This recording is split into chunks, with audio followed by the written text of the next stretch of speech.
Bienvenidos al curso de Economía Política 1, primer semestre, licenciatura en Economía, Facultad de Economía. Estamos ya en la unidad 2, Economía Clásica, Valor y Distribución, y la Escuela Fisiócrata o de la Fisiocracia. Tenemos Adam Smith, las lecturas de Glasgow y la economía mercantil simple. La obra de Adam Smith, La riqueza de las naciones y la economía capitalista. Economía política 1.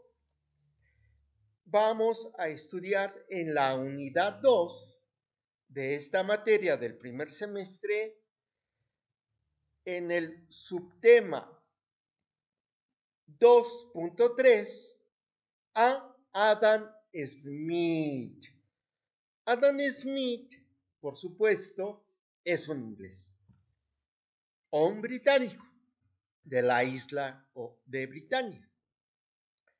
Es considerado la primer vaca sagrada de la economía clásica, escuela o corriente de pensamiento socioeconómico que dio los primeros pincelazos para convertir a la economía en una ciencia social teórica. Recordemos que las ciencias sociales son teóricas, no pertenecen a las ciencias exactas como la física, la química, la biología. Pertenecen al área social y el comportamiento humano es lo más impredecible y no pronosticable que puede existir en el universo. Digo, el clima más o menos se predice, pero ¿cómo va a estar hoy una persona de humor? Más si es bipolar, pues no lo podemos predecir. Entonces, Adam Smith, inglés, es considerado el padre, el papá de los polluelos, de la economía política clásica. Este superdotado del pensamiento, de la mente, de la abstracción, observación, deducción, análisis, formulación, es la piedra que cimenta el nuevo orden del pensamiento teórico económico. A él debemos que se formularan las primeras ideas, como son los principios fundamentales de la división del trabajo. Lo subrayo porque pues Henry Ford vino a darle forma a través de su producción en serie a este concepto de la segmentación de las actividades en procesos dependientes, claro está, procesos secuenciales, que fue la visión que tuvo Smith al concebir ya la división de trabajo como una técnica de trabajo y de producción. El interés propio como motor económico y la mano invisible del mercado.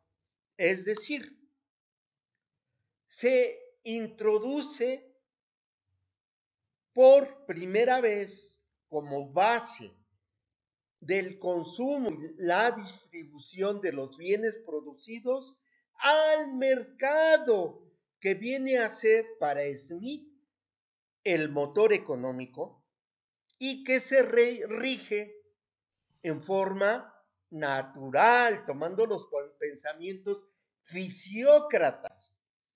Y él a este orden natural,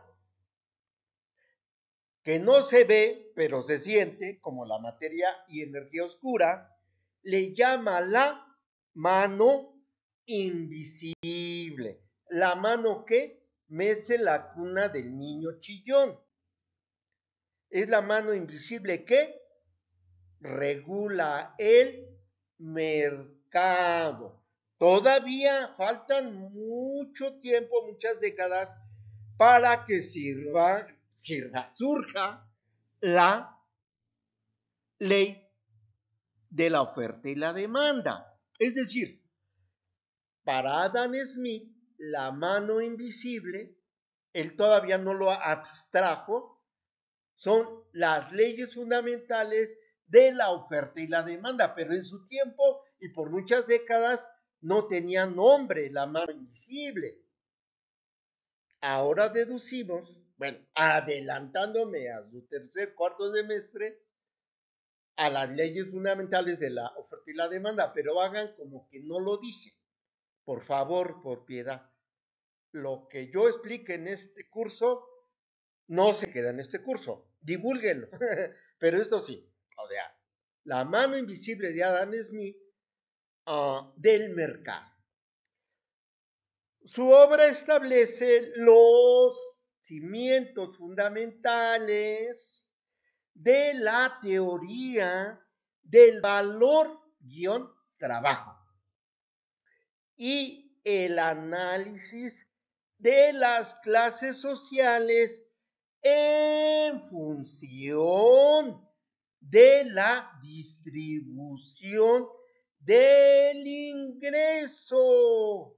Por lo tanto, estos dos últimos conceptos teóricos económicos los pongo en negritas subrayadas en rojo y con background amarillo, porque son la base de sus futuros estudios en esta muy bonita carrera que es la economía.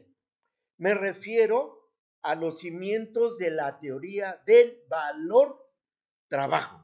Valor-trabajo y el análisis de la distribución del ingreso. A estos dos puntos, y obvio a los anteriores, hay que leer a Adam Smith, por eso les estoy dando su bibliografía en cada unidad, en cada lección. Les estoy dejando también la bibliografía para que extiendan su lectura. Su lectura, tienen que estudiar. Obvio su clase y obvio, microbio, la bibliografía. Y por favor, repitan estas lecciones que estoy subiendo las veces que quieran. Y no olviden suscribirse para que yo les avise en forma del algoritmo automático de esta plataforma cuando surja la siguiente lección y todo lo periférico around de esta interesante materia de economía política. Suscríbanse, por favor, suscríbanse. Es cuasi necesario para que estén actualizados de todas las lecciones que estaré de aquí hasta que la fisiocracia me lleve a la otra dimensión publicando. Saludos. Nos vemos en la siguiente subtema, en el siguiente subtema de la unidad 2. Continuamos con nuestro curso de Economía Política 1, materia del primer semestre de la licenciatura en Economía, de la Facultad de Economía, de la Universidad Nacional Autónoma de México. Estamos en la unidad 2, en el subtema 2.3.1, las lecturas de Glasgow y la economía mercantil simple. Estamos en el contexto de la primer vaca sagrada, vamos a llamarle así, que fundamentó y dio inicio a la ciencia económica. Nos referimos a Adam Smith. Este estudioso, investigador y catedrático, podríamos decir, vivió a finales del siglo XVII y desarrolló todo su pensamiento durante esta etapa. Las lecturas de Glasgow se refieren a que antes de publicar y durante la redacción de su tratado La riqueza de las naciones, Adam Smith impartió cursos en la Universidad de Glasgow, allá por el territorio de Escocia, que forma parte de la Federación del Reino Unido. En estas pláticas dirigidas tanto a personal docente como a estudiantes, fíjense qué honor, ¿no? Qué honor. Exploró el comercio simple, y también incursionó en conceptos relacionados con el comercio, como son indudablemente la ética del comportamiento, del buen comportamiento.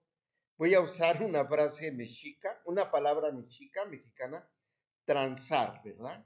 Transar.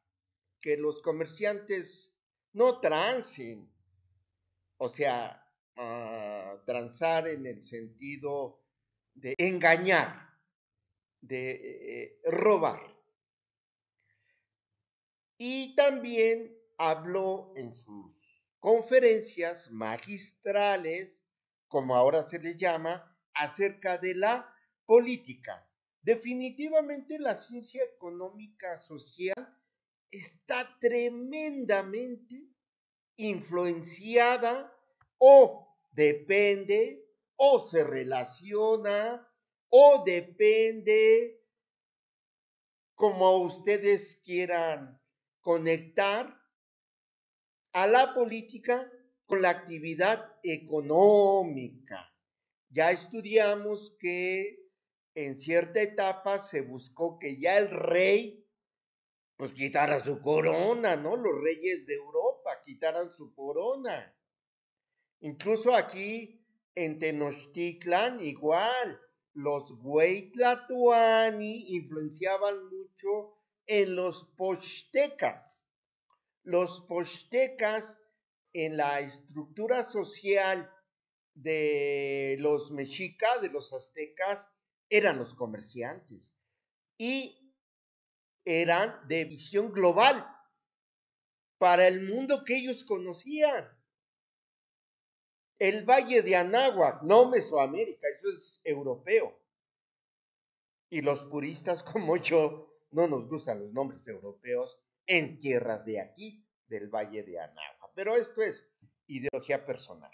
Bien, entonces en esas primeras aproximaciones aparece una economía, un proceso económico, agentes económicos, como se empezaban a identificar, aún dominada por intercambios simples, que te compro manzana, que te compro un pollo, guajolote no, porque el guajolote es endémico del Valle de Anáhuac. Pero ahora, desde que a nuestros vecinos del norte, yo les llamo gringos respetuosamente, les gustó el guajolote y se lo llevaron a Estados Unidos y le llamaron pavo. Bueno, a veces no nos quieren tanto nuestros vecinos anglosajones de Estados Unidos que en su día de acción de gracias, que debe ser día de acción de pedir perdón, se comen al guajolote, al guajolote. Entonces, bueno, en Europa no se comerciaba con guajolote, hasta después, ¿no? Probablemente ya en la época de Adam Smith ya tenía un siglo, un poco más de un siglo, de que pues iban las carabelas llevándose 60, 70 toneladas de oro a España y probablemente ya llevaban guajolotes para vender allá y recuperar sus gastos operativos. Entonces eran intercambios sencillos, ¿no? No como ahora, muy complejos con contratos. Y todo ese entorno se desarrollaba sin una teoría del capital plenamente desarrollada. ¿Por qué? Pues porque estábamos en los albores, estábamos en la etapa ya todavía no capitalista, sino del comercio, del mercantilismo. Recuerden que la fase previa al capital es el mercantilismo, en donde los parámetros de riqueza se determinaban por dos factores únicos, principalmente. ¿Cuánta tierra poseía los países de europeo que iban y se la robaban a los nacionales? Y voy a usar América como referencia, pero no me gusta. Llegaban y pues los anglosajones, todo lo que es Estados Unidos, se lo quitaron, se lo arrebataron, se lo robaron a los nacionales. Igual en México y Sudamérica, Centroamérica. Entonces, ¿cuánta tierra conquistaran y poseyeran los reinos de Europa? Determinaban su riqueza en la etapa mercantilista, pero también cuánto oro tenían. Por eso, como Cortés, el bárbaro barbado, estaba enfermo. Decía, yo tengo una enfermedad que solamente se cura con el oro. ¿Por qué? Porque en la etapa mercantilista el oro era base de riqueza junto con tierra. Entonces, decimos que estaba por terminar la fase mercantilista y, por supuesto, todavía no aparecía Marx y por ende no había una teoría del capital plenamente desarrollada, reflejando, como he dicho, una etapa mercantil previa a la madurez del capitalismo industrial. Los espero en el siguiente segmento del siguiente subtema, en donde vamos a hablar de la riqueza de las naciones y la economía capitalista. Hasta luego. En el subtema anterior, 2.3.1, en donde platicamos acerca de Adam Smith y su actividad en el Gran Islote, como yo le llamo, a la Gran Bretaña, en una de mis novelas, que se va a llamar Historia Verdadera de la Neo Tenochtitlan. Ahí en la novela de ficción histórica le denomino el Gran Islote a la isla de la Gran Bretaña, que a partir del siglo XV, podríamos decir, se ha echado al hombro el desarrollo comercial y económico del planeta, del planeta. Esta cultura de los ingleses, de los escoceses, de los irlandeses por vivir en una isla, desarrollaron una marina tremenda, ¿no? Pues que les ponía una paliza a nuestra mala madre patria, en donde yo también en esa novela le llamo a España la maléfica madre patria, la mala madre patria, porque todos dicen la madre patria, pero en realidad en 3 siglos nos ponía una paliza a los prietitos de todo, ¿no? Desde el río Bravo, frontera impuesta, hasta la Patagonia. Entonces, por eso yo le llamo madre patria, porque los gachopines, como también yo les llamo en mi novela, eh, pues sí abusaban de nosotros, nos trataban muy mal, porque yo soy prietito, yo soy mestizo, mi mamá es teotihuacana, mi papá es tlaxcalteca. Entonces, como he dicho, la civilización británica, inglesa principalmente, ha sido protagonista hasta la Segunda Guerra Mundial, se echó al hombro al planeta, ¿no? Y han sido crueles los ingleses, la neta, como hablamos los mexicanos, ¿eh? La neta del planeta. Entonces ahora en el subtema 2.3.2 vamos a abordar el tema de la máxima obra como, pues se considera como una Biblia, ¿no? O un libro decimocanónico, ¿no? Perdón por decir no, ya no voy a decir no. La riqueza de las naciones, como he mencionado, pues es un libro evangélico de economía. Es un libro evangélico de economía, ¿eh? Y fue escrito pues en la etapa mercantilista. En la etapa mercantilista fue escrito por esta luz de inteligencia y abstracción económica, de abstraer muy bien la realidad. Y bueno, también vamos a platicar sobre brevemente, porque es introductorio, como siempre. Cuando yo daba clases en el Politécnico aquí en México, en UPIXA, donde estudié, tenía yo 24 años, les decía, este curso es meramente introductorio, ¿no? Pero como broma, porque todos mis maestros decían, este curso es meramente introductorio.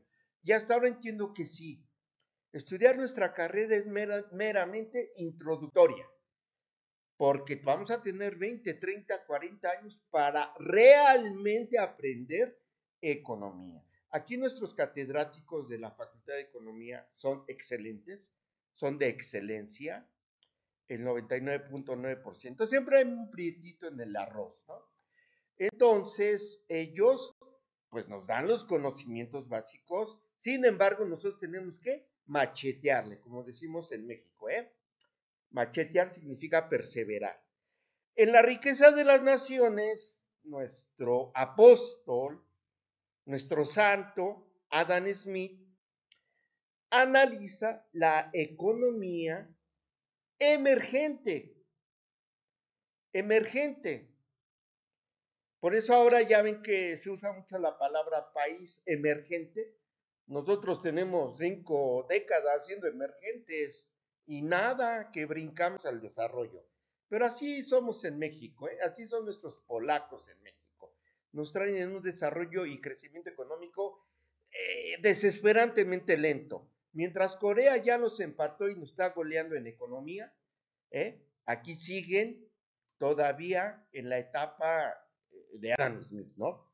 Bien, dije que no, va a decir no. Smith analiza la economía capitalista emergente. Emergente significa naciente, que está naciendo, que está emergiendo. Un profesor decía, pues sí somos una economía emergente porque siempre estamos en emergencia económica aquí en México con las devaluaciones, pero no es la acepción. Emergente no es la acepción de emergencia, es de emerger, de crecer, de salir, de brotar. Entonces, justo en la línea, le tocó vivir a Adam Smith entre la línea del fin del mercantilismo y el inicio del capitalismo, con la explosión industrial.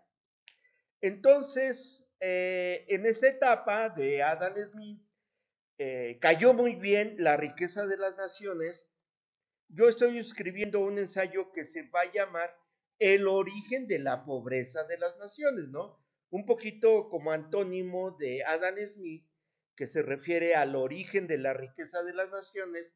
Yo estoy escribiendo un ensayo que va a ser libro que se va a llamar El origen de la pobreza de las naciones, ¿de acuerdo? Pero aguántenme el corte, como decía un conductor. Entonces aquí se empiezan a desarrollar los conceptos como el valor de uso. Anótenlo con letras mayúsculas. Valor de uso y valor de cambio. Estos dos conceptos son muy importantes en nuestro estudio económico. También se desarrollaron los conceptos de productividad del trabajo y fundamentalmente lo que no quiere Marx o lo que despotricaba Marx, Carlitos, ¿verdad? Que en broma le decimos marxiano, ¿verdad? Marxiano. Despotricaba él y Engels, y de ahí todos los comunistas, la acumulación grosera de capital, ¿no? La acumulación del capital.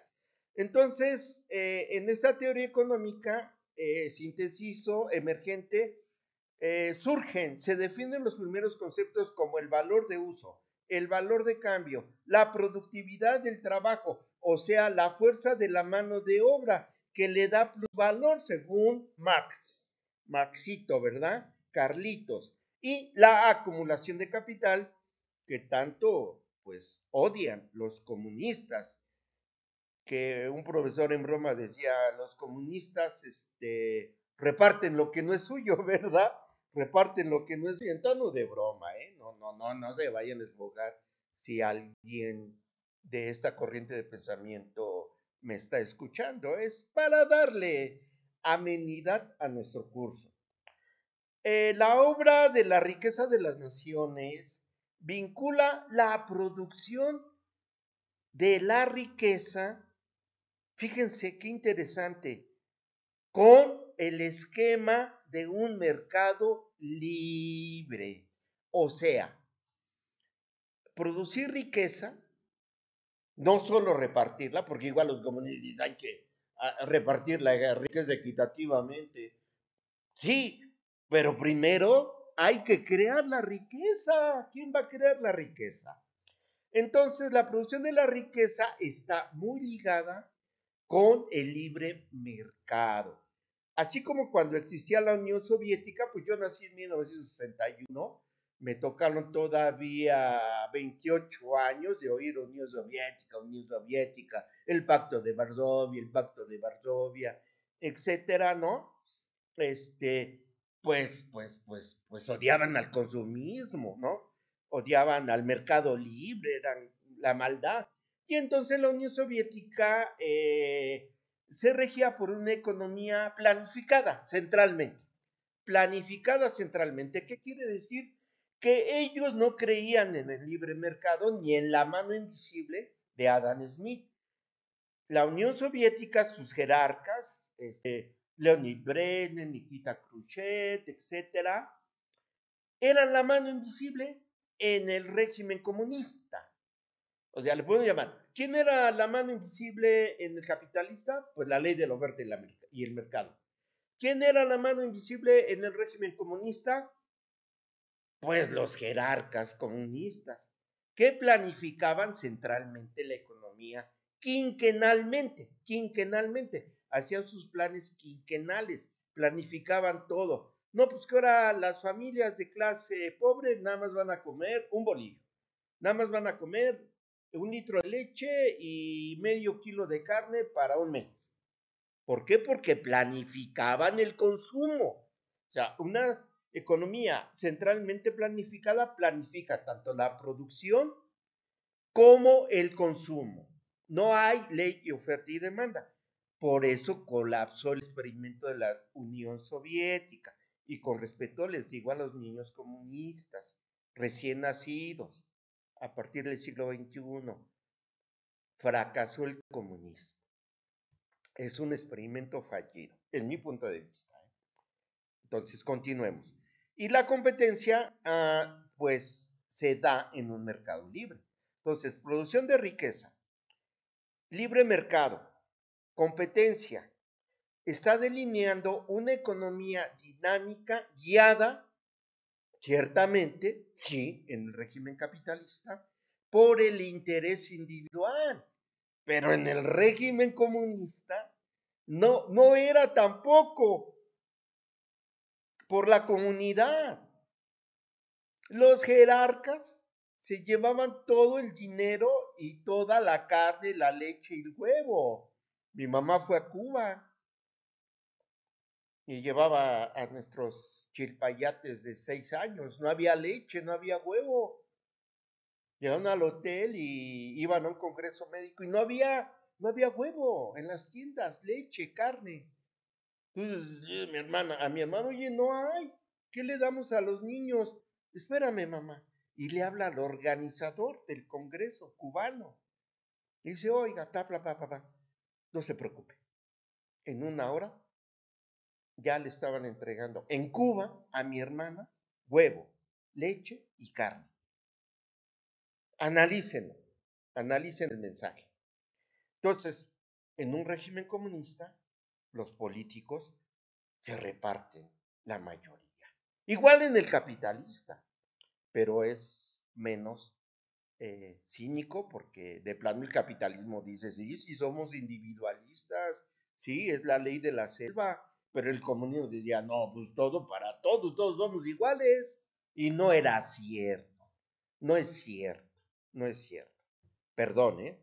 Entonces, delineando una economía dinámica guiada por el interés individual, pero regulada por el orden espontáneo del mercado, Entonces, esto es en nuestra unidad 2.3.2, la riqueza de las naciones y la economía capitalista, y yo les he dado respetuosamente mi punto de vista. Tengo 64 años ahorita, pues he visto de todo. He andado en Europa, en Sudamérica, en Estados Unidos, Canadá, y he visto, ¿no?, Centroamérica. Entonces, he aprendido que, pues es la ley de la selección natural. Los países del bloque, del Pacto de Varsovia, de pronto dijeron, no, ya no queremos el comunismo. Pues sí nos dicen que es horrible el capitalismo, pero es menos peor. Entonces, dígame quién del ex Pacto de Varsovia sigue en un régimen comunista. Ni Rusia, bueno, ni China. China es un híbrido de socialismo a la capitalista o capitalista a la comunista. Estos datos se los doy como criterio para que ustedes también vayan formando su criterio. Cuestionen todo. Acuérdense, Sócrates cuestionaba todo a través de su disciplina llamada mayéutica. Entonces, cuestionen todo, cuestionenme respetuosamente. Si quieren platicar, platicamos en un Zoom. Nos vemos en la próxima sesión, en donde vamos a platicar de David Ricardo. Hasta luego. Revisión y sugerencia hasta este punto. Debemos haber repasado el tema anterior, el cual fue el marco social y la estructura dinámica económica y su orden natural. Aquí sugiero que al menos hayan ustedes consultado, por supuesto, la bibliografía. Si son alumnos de la Facultad de Economía, en cualquiera de sus dos modalidades, a distancia o presencial, debieron repasar la bibliografía que su profesor o su asesor les hayan puesto en su dosificación. Por lo tanto, recordemos que este es un apoyo complementario para que se formen una idea. Si ustedes son estudiantes de otra universidad, de Latinoamérica o España, o interesados en aprender la economía, les propongo repasar, leer, cuestionar, generar lluvia de ideas para propuestas de investigación. Recuerden que el propósito es que nosotros también hagamos abstracciones y también propongamos a la comunidad académica internacional nuestras propias propuestas, ya sea en inglés, deben ser en inglés, y buscar su publicación.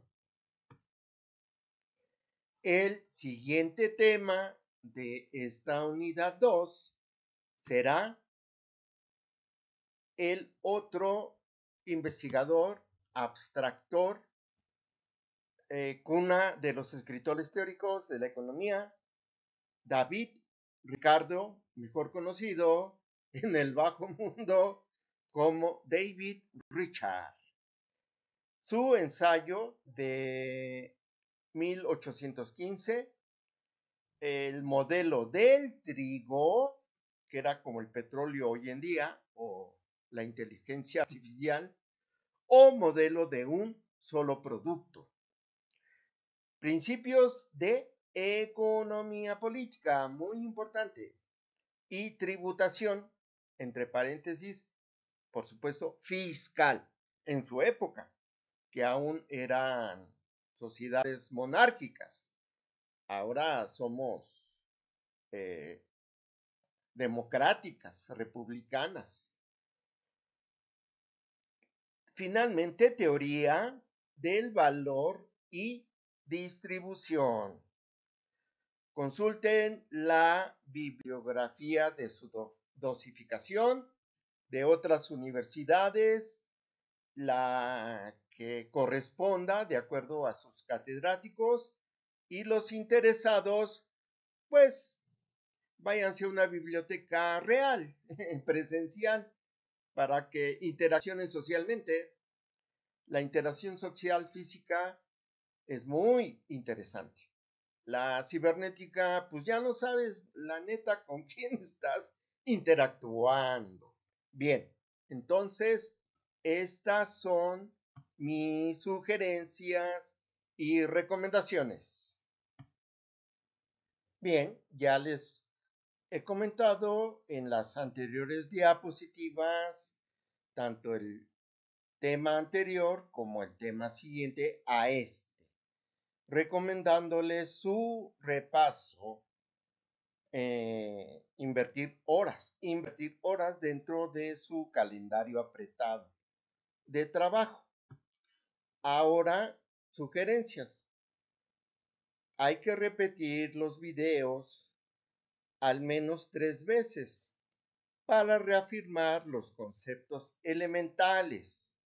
Mi estilo es hablar lento para que entren los conceptos y tengan tiempo de reflexionar.